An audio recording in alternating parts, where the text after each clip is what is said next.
পুকুর চুরি বালি চুরির খবর তো আপনাদের দেখাই, তবে এবার দেখাবো খাল চুরি। হিঙ্গলগঞ্জে সেচ দফতরের খাল চুরি। খাল দখল করে বেআইনি নির্মাণ, তৈরি হয়েছে সেখানে দোকান। চাঞ্চল্যকর অভিযোগ স্থানীয় তৃণমূল কর্মীর বিরুদ্ধে। দেখুন।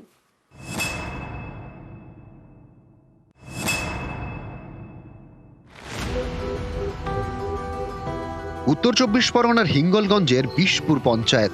এখানকার শেখপাড়ার পাশ দিয়ে বয়ে গিয়েছে সেচ দপ্তরের খাল।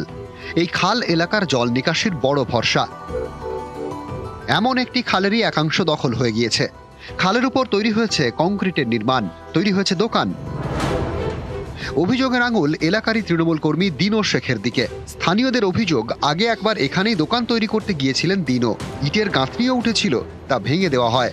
তারপর আবারও দোকান তৈরি করা হয়েছে। সরকারি খালের উপরে জোর করেই করা হয়েছে।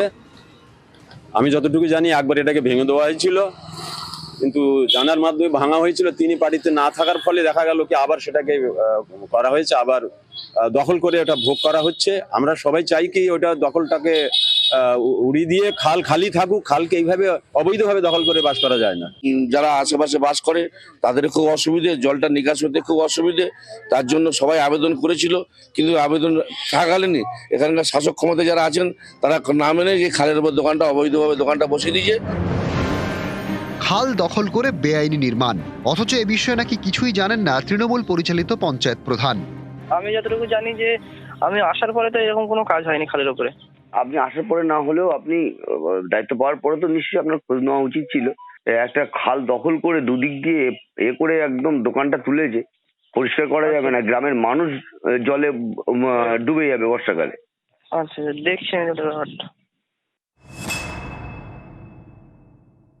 খালের ওপর বলতে জলটা ছাড়া করে করা আছে, কোনো অসুবিধা দিয়ে দেখবেন কোনো অসুবিধার ভেতরে নেই। মানে যে জল নিকাশি জায়গা বাদ দিয়ে করা আছে। না না, আমাকে কেউ পারমিশন দেয়নি। গ্রামের মানুষ বললো যে তুই এখানে চা করে খাস, সেই হিসাবে করা। গ্রামের মানুষের সহযোগিতা। বিশপুর পঞ্চায়েতে 19টি গ্রাম, এছাড়াও আশপাশের বেশ কয়েকটি গ্রামে জল নিকাশির একমাত্র পথ সেই খাল দখল করেই দোকান।